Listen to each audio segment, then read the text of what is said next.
Grande Côte Opération GCO, entreprise minière basée à Diogo dans la région de Thiès, mène depuis son installation une politique sociale d'envergure. Cette première phase du programme de réinstallation des populations impactées s'est déroulée en parfaite collaboration avec tous les acteurs concernés. Avec cette nouvelle cité, construite dans le respect des normes environnementales, en partenariat avec l'Agence nationale des écovillages ANEV, GCO peut être cité comme un exemple dans les politiques de développement durable. GCO s'est engagé vis-à-vis des populations, vis-à-vis du gouvernement, vis-à-vis de l'administration, à déplacer un certain nombre de populations, exactement 7 hameaux, plus de 200 personnes et 35 familles, les déplacer tout simplement parce qu'ils étaient sur le chemin de la mine. Donc il a fallu discuter, échanger beaucoup, et ce à quoi nous arrivons aujourd'hui, c'est un village, un vrai village, un éco-village, un respect non seulement de la parole donnée, mais un respect des engagements vis-à-vis de ces populations, vis-à-vis de l'administration, vis-à-vis du gouvernement, où on a pu démontrer en commun qu'on était capable de déplacer et d'améliorer le quotidien de la vie des gens, aussi bien en termes d'environnement, de santé, puisqu'il y a un centre de santé, d'éducation, puisqu'il y a une école, de mosquée,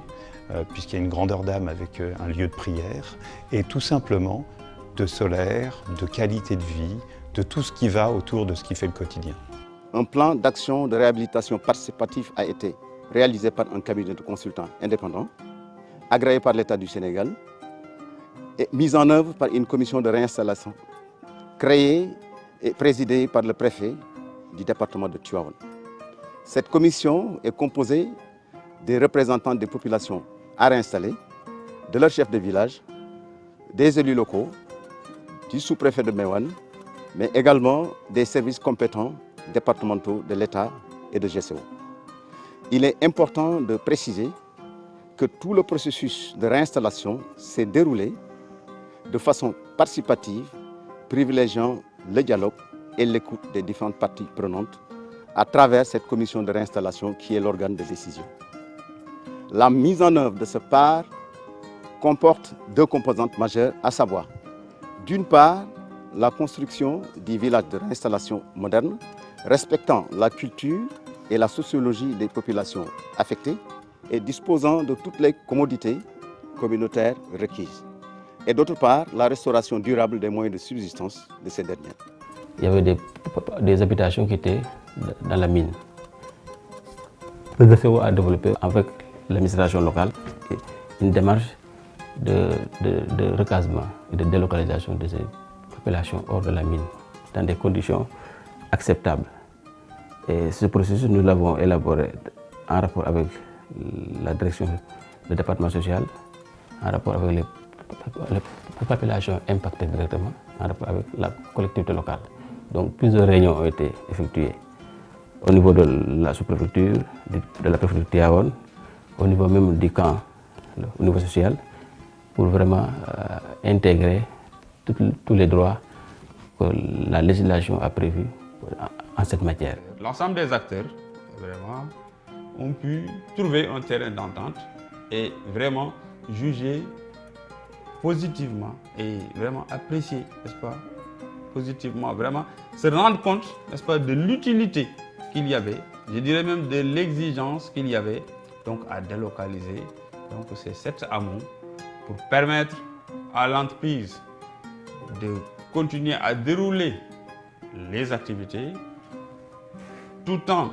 sauvegardant donc l'environnement, mais tout en entretenant d'excellentes relations avec les populations. Le nouveau village de recasement qui aujourd'hui est devenu une réalité est doté de 35 maisons modernes construites en dur, chacune d'un minimum de 3 chambres, d'une cuisine, 2 blocs toilettes, mais également d'infrastructures communautaires de base composées d'une mosquée, d'une école, d'une case de santé, d'un forage d'eau et d'un réseau d'adduction d'eau potable. Les 35 maisons et toutes les infrastructures communautaires de base sont éclairées à l'énergie solaire et disposent d'eau courante. S'ajoute également d'un parcours de bétail, la mise à disposition de terres agricoles de remplacement avec une reconstitution des points d'eau destinés à l'irrigation des différentes parcelles agricoles. GCO, en partenariat avec l'ANEV, accompagne les populations déplacées vers le renforcement de leurs activités économiques à travers le concept d'éco-village. avec la mise en œuvre de projets communautaires à forte valeur ajoutée. Ñu ngi sant Yàlla di julli ci Yonent bi fi ñu sesoo fi ñu waa sesoo jële fi ñun indi moo dàkk